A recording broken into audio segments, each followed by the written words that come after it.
well. We are finishing the holidays. We received our family from Mexico, my parents and one of my brothers, and Carla's parents and one of her sisters and niece. So it was sort of crazy the last 2 weeks, just touring around Frankfurt and Bonn and Cologne, here in Wiesbaden. We made a quick escape to Berlin. Actually, I couldn't get in touch with Abner though, but it would be nice. It would have been nice, but probably next time. But we were short on time, and we were 11 people walking around, from ranging from 9 years old to 74 years old. So it was crazy. My Esteban, my son, was asking, where we are not going to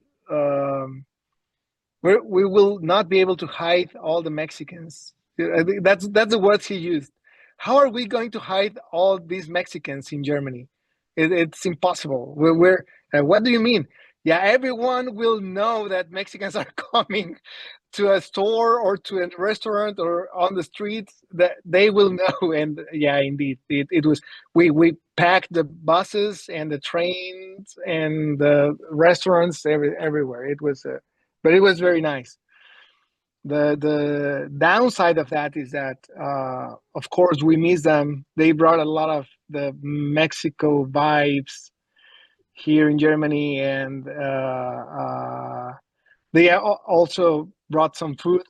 So it's right now we are missing Mexico a little bit, and I think it's right on the time. I don't know if you are familiar with the cultural shock curve.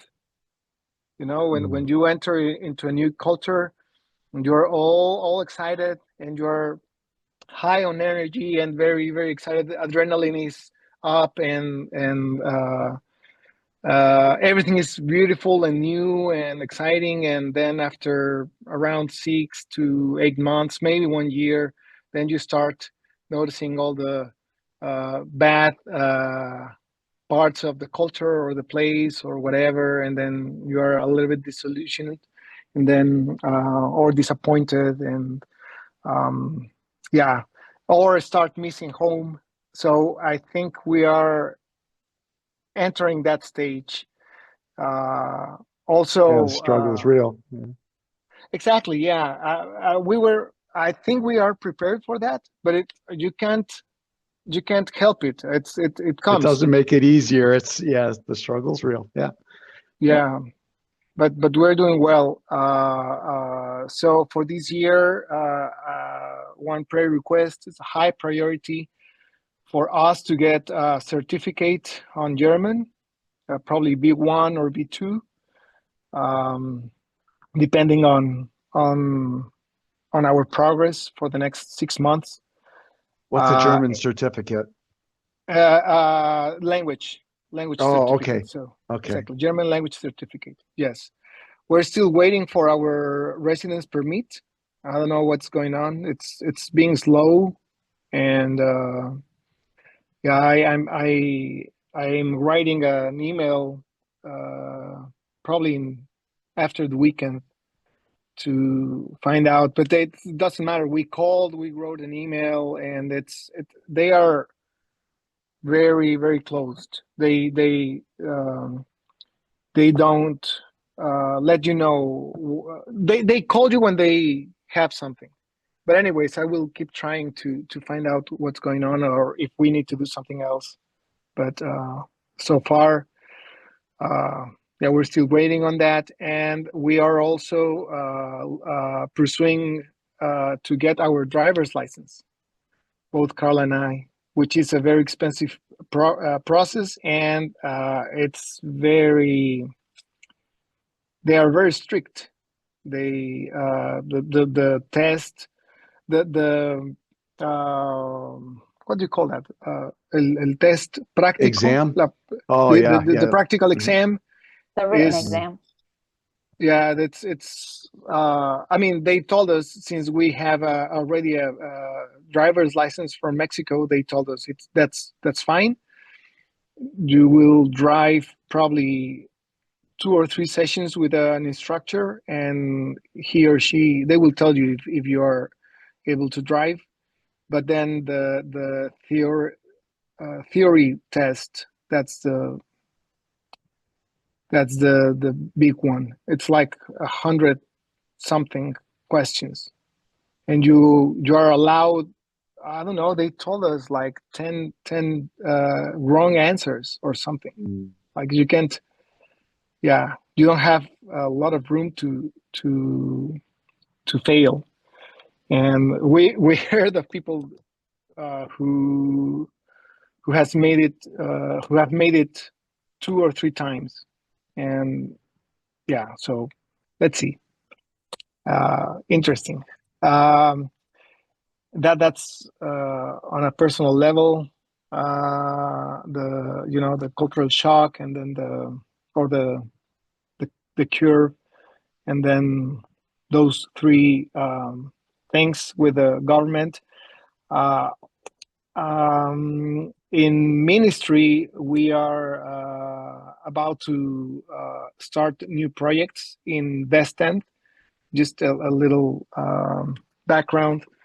We live in Wiesbaden, which is close to Frankfurt, and Wiesbaden is known as a rich city, but as many German cities, it has a neighborhood or certain, not only one, but a few parts of the city are very international, or also very Muslim. And we're working right now in this part of Wiesbaden called West End, or West End in German, West End. So this is a very poor part of Wiesbaden. It's very densely populated, and we have more than 10 nations represented here. And most of those nations are Muslim. So we have Somalians, we have Bulgarians, we have Turkish, we have Afghans, we have Iranians, we have Syrians, we have Polish, we have Russians, some Russians, some people from Kazakhstan, and like it's a Pakistan, India. So it's a lot. It's very And a lot of diverse. them are Muslim. Even the European nation people are Muslim, or no? Yes, for instance, Yeah. Bulgarians. Many Bulgarians there are Muslim. There, there's a sub group, like an ethnic group of Bulgarians called Bulgarian Turks, and they are the descendants of the Ottoman Empire, which expanded to what today is Bulgaria. So they inherited the religion and the language. So they speak both. Most of the times they speak both Bulgarian and Turkish, and they are Muslim. Most of them are Muslim. So it's the ones that are or live there mostly. Not only Bulgarians, but Bulgarian Turks. Yeah, and so that's a little background. We have a mission base there called Lichtblick, which means spotlight or ray of hope. And we are starting. It's been running for 1 year, and we're starting working there in June, or more precisely in July 2024. And so we are trying to consolidate a very, very precise vision for what we want to do there. The team is growing, and it's also an international group or international team. We have Germans, we have Iranians, we have Bulgarians, we have a lady from Czech Republic, we have Russians, We have a couple of Ukrainians, and we have Mexicans. Yeah. So it's a very diverse team, and some do some kids ministry, some do language training or teaching for people who can't speak German and need it.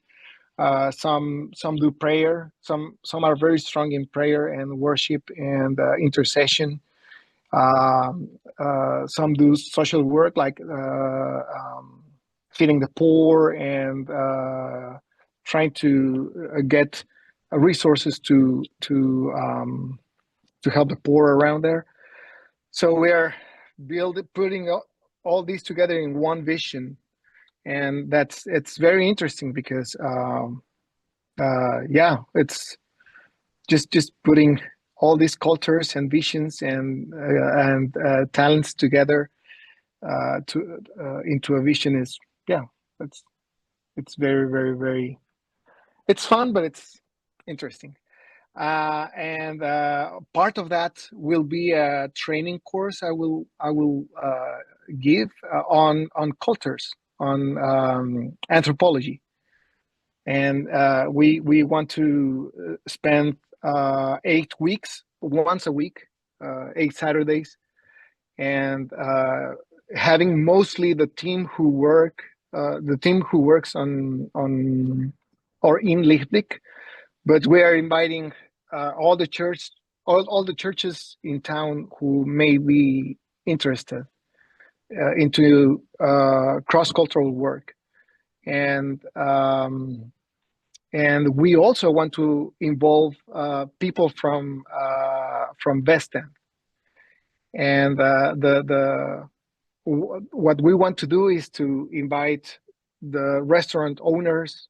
For instance, we became friends with this people from Syria, and they have a Turkish restaurant, and we became friends. He's the one of the guys' name is Joan, but he looks Mexican. So I told him, "Hey, you are my primo Juan," and then he laughed, and then we connected, and so we're inviting them to share because sorry, we're inviting them to share about their culture, because you say, well, I'm Syrian, but that means nothing actually, because they may be Kurd, they may be Arab. Yeah. There are very specific people groups in each country. So we want to actually go deeper on that for the course, and we want to invite 8 people to share about their culture and the language, and even bring some food to share there. So it's That's great. Then you get to know one another and you know that one another's safe and that you're similar in your diversity, right? That's really correct. good. Yeah. Yeah. So that's for we're starting on February. So it will be February and March. Yeah, 8 weeks. That's awesome. And now, are you still doing the multiple service thing where you have breakfast with the homeless and then the next group comes in? Is that continuing? Is it evolving? Has it changed? How does that look like today? It's still going on. One good thing is that in the winter, in especially Christmas time, a lot of churches do that kind of outreaches for the homeless and the poor people. So we could take a break from cooking. I mean, we still have the service, but we one of the members of our team got in touch with someone who does that on the street, and they needed a place to do that because it's raining and snowing and very cold outside. So we created, or he actually, I will credit him, but he created an alliance with this guy, and we took a break for, it will be 6 weeks break total from cooking. So it was very very very nice. So he's bringing the food, we're setting the place, and we're serving that. We are still looking for a new group to join. We are still the Russians and the Yeah, homeless because it are was the still Russians that came in after the Russians. I mean, after the homeless, right? Yeah, correct. Yeah, yeah, yeah. So we're trying to encourage the Bulgarians to join, and so but they. Uh, I'm starting to see the challenges because they bring kids, a lot of kids. So crossing paths with people who are drunk, or for they think it's a risk for their kids, and right. but we're still praying. Yeah. Yeah, because the homeless people are still buzzed. Is Yes, that the some concern? Yeah, yeah, yeah, exactly. Yeah, but yeah. some of them come clean. Actually, they've told us that it's like their free day. Oh yeah, I come clean today. I didn't smoke anything. I didn't drink anything earlier. I don't know if after the service Yeah, they do right. something, Yeah, maybe, yeah. but they Finish their fast, break their fast. Yeah. exactly. But it's been interesting. Yeah, that's been interesting. And probably a long-term prayer request is the summer. It will be very intense. We are expecting a team from Mexico and a couple of teams from Canada. And yeah, uh, we just pray that we can coordinate that with the short time we've been here. Yeah.